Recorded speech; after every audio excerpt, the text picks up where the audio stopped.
Good. Breakdown of nutrients. Breakdown into what? For what reason? Where does that occur?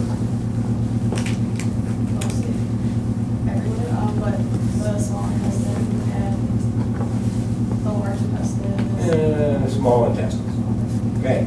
How long are the small intestines? Really, really long. Huh? Really, really long. Long. How does the stuff that they absorb, or where does it go? Where does the stuff that the intestines absorb, the small intestines absorb, where does it go? Into the blood. What blood?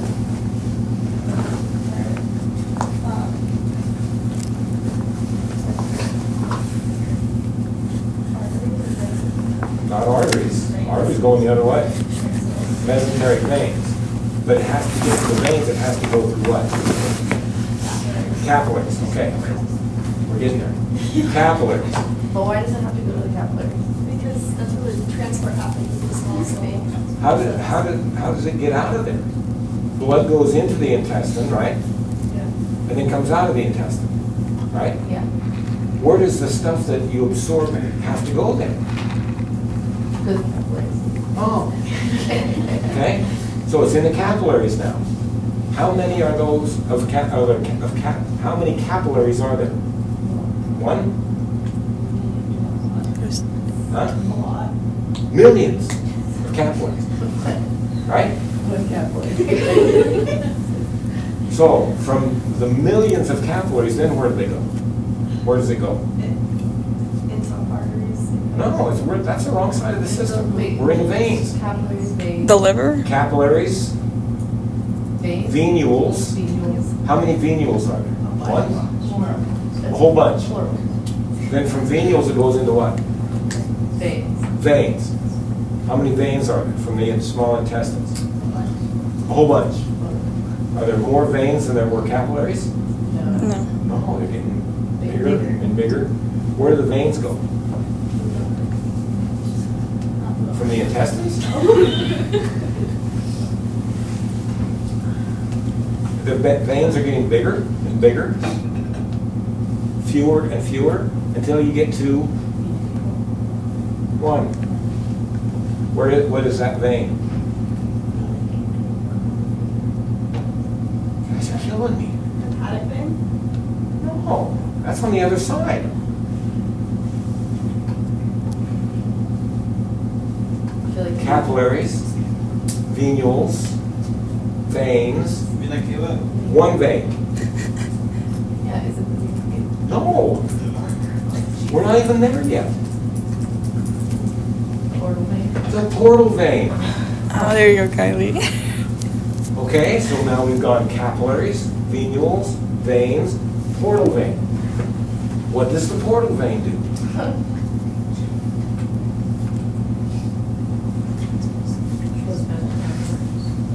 But how? Vein to Oh, then it goes back for the venule. veins to multiple venules to Capillaries. capillaries. Guess where those are? Guess where those capillaries are? In the liver. So now I've got capillaries from the intestines. I've got a portal vein that's going to distribute it out to the capillaries in the liver. Why? Why do I have to do all that to get it back out to those little tiny capillaries in the liver? So that the liver can break it out. So that the liver can do its job on the stuff that just came out of the intestines. And then where does it go? Capillaries to venules. What kind of veins? What kind of vein? No, you already said it.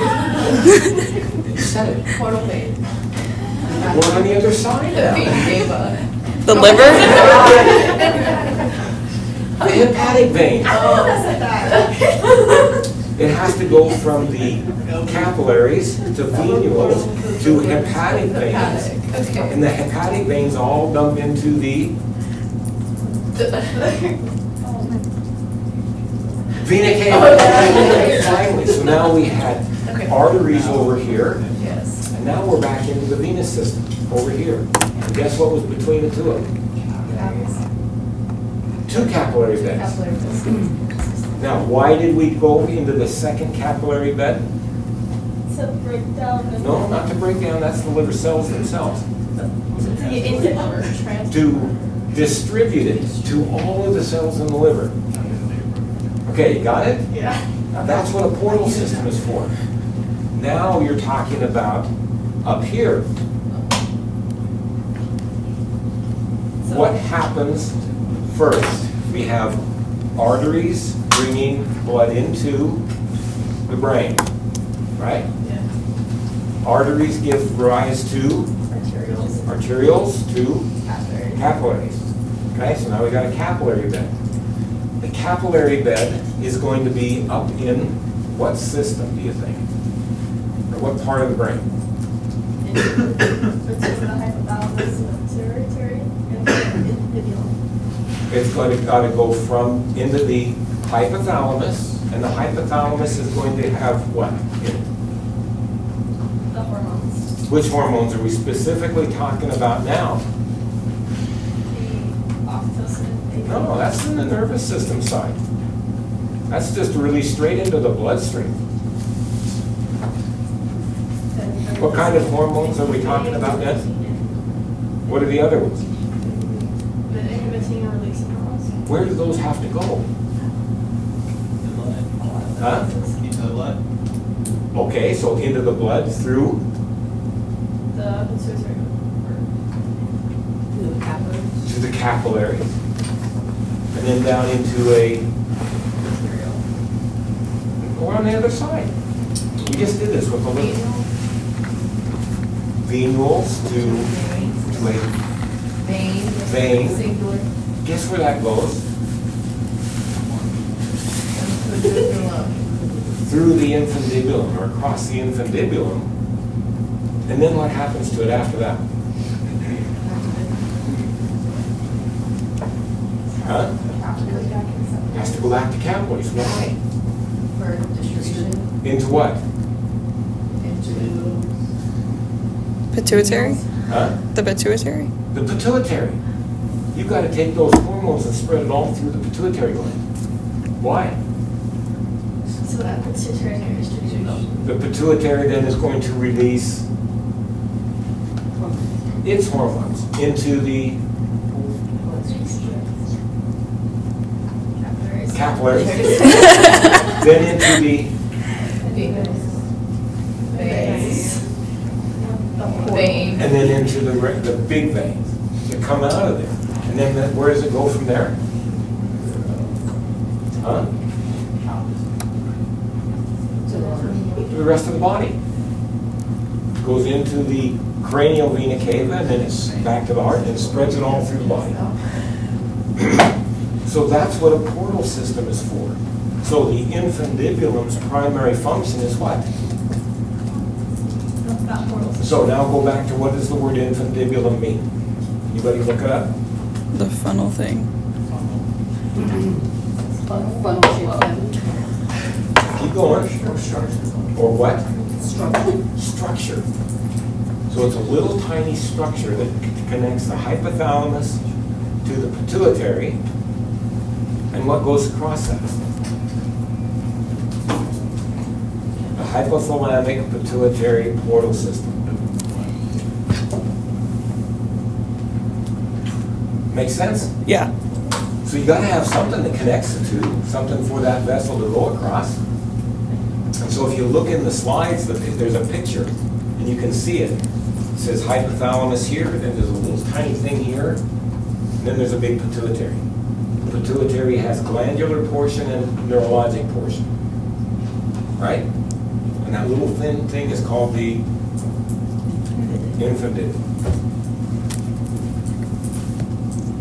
Destroyed the infundibulum on your brains when you dissected the pituitary out because it's extremely fragile, very, very small.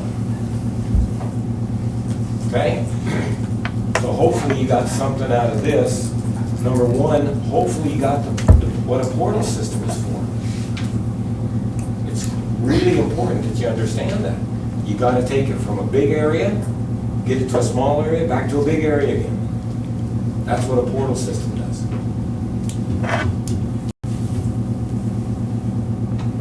Is this very weird?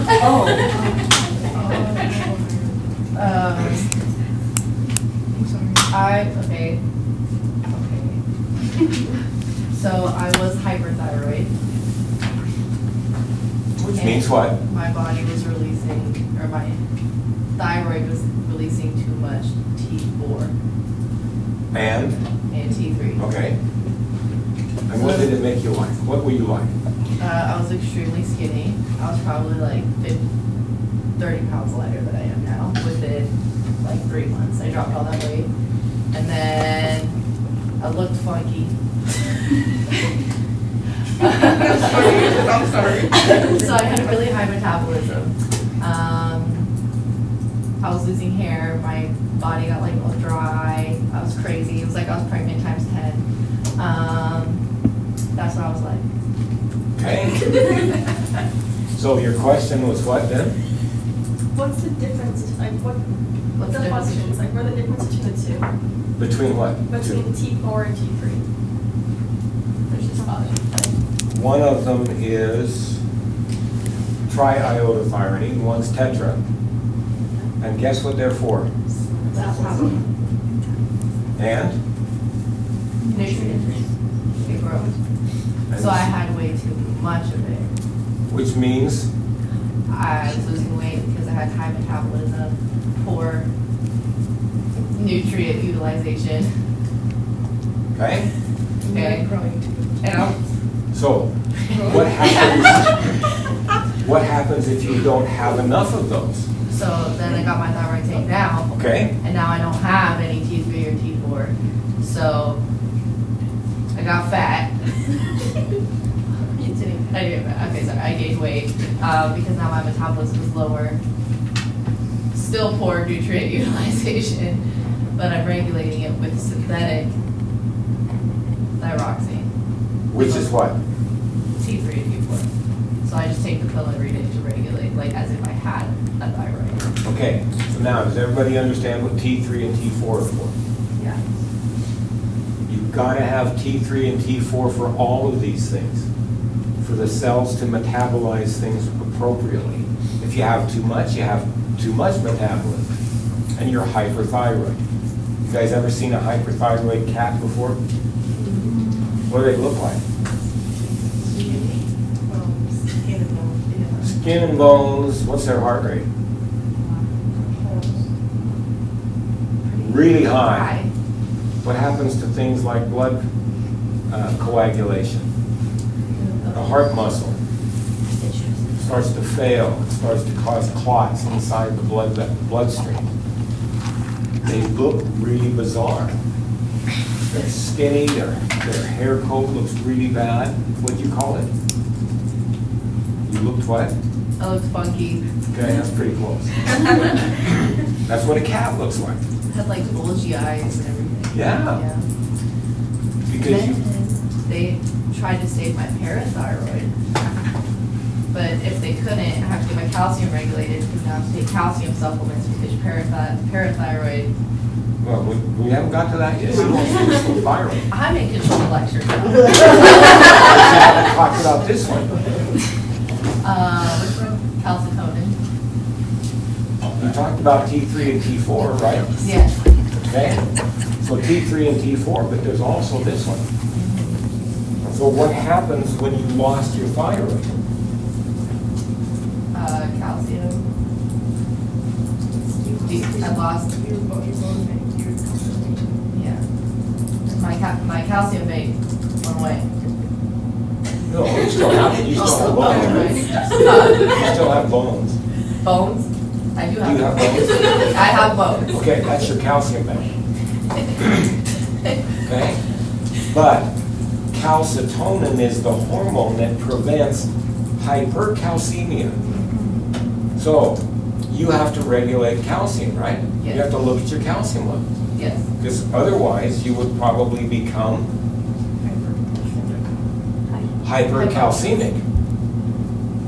Hypercalcemic is potentially deadly. So that's just with removing the. That's just the calcitonin. From the thyroid. No, calcitonin comes from the thyroid. So if you Yeah. took your thyroid out, then you don't have It's not calcitonin. calcitonin. So you're probably running calcium levels that are pretty high, So unless you do something. And they tried to leave what behind? My parathyroid, Oh. 2 of the 4. 2 of the 4.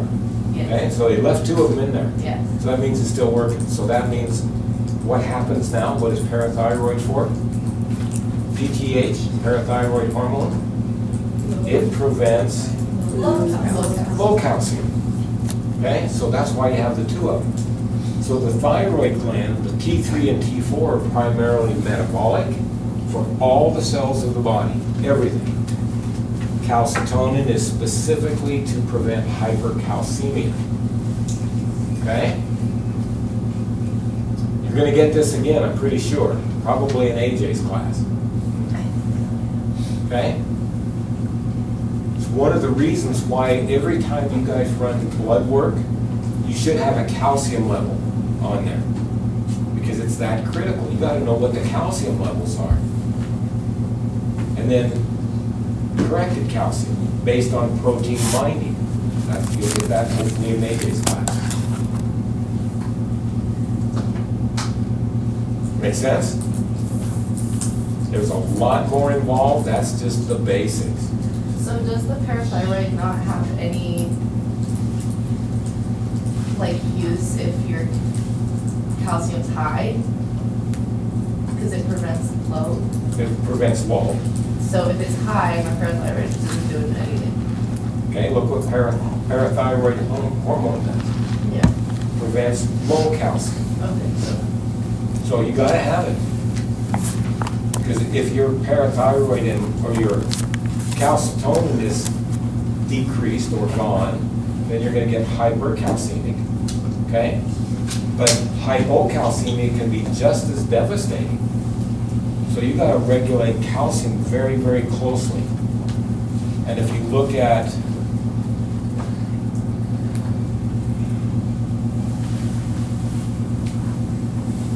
this thyroid gland here, there's the parathyroid gland right there.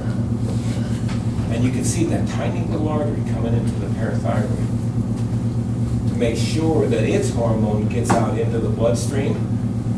And then the thyroid has its own vascular supply right there. Because the hormones that come from the thyroid, T3, T4, and calcitonin, are critical for function of the body, for homeostasis. And then so is the parathyroid.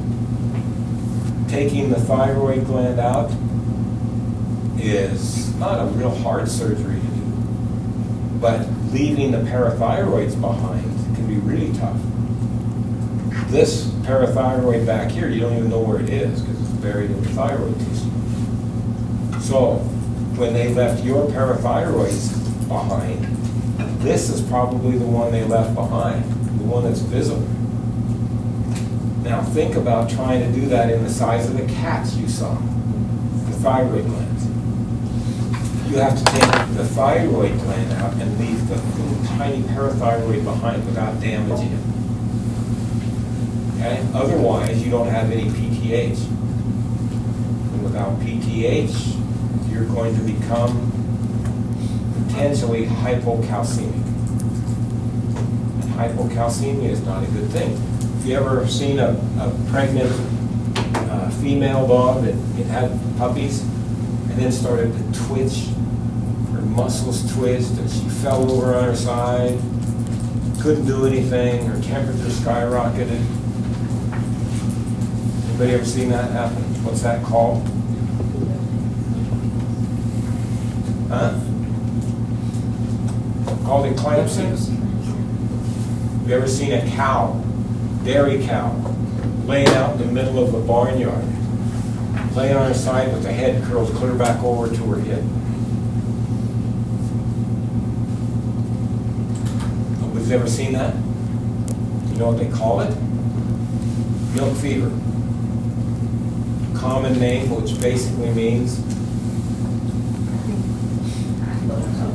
hypocalcemia. And And they're down, they can't get up, they can't do anything. Because calcium is really important in what? Everything. Specifically, muscle contraction, neurotransmitter release from the nerve terminals. So all of a sudden, take that away, now look what happens to the animal. They can't get up, they're weak, they stay down on the ground, their heart rate is all screwed up. The female dog that's nursing puppies and her blood calcium drops below, too far. Now there's no muscle contraction coordination. They're just twitching. That's all because of calcium. Hypercalcemia, on the other hand, will lead to things like soft tissue calcification. The soft tissues in the body, like your kidneys, your subcutaneous tissues, start to turn into little pieces of calcium deposits. And then you got too much calcium. What would happen to heart muscle contraction? It'll stop the heart. If I give a cow with milk fever calcium gluconate IV, and I give it too fast, I'll kill it because there's too much calcium. Calcium, you have to be able to regulate calcium very, very narrowly. Otherwise, major problem. Okay, so now we've gone through thyroid hormones and parathyroid hormone.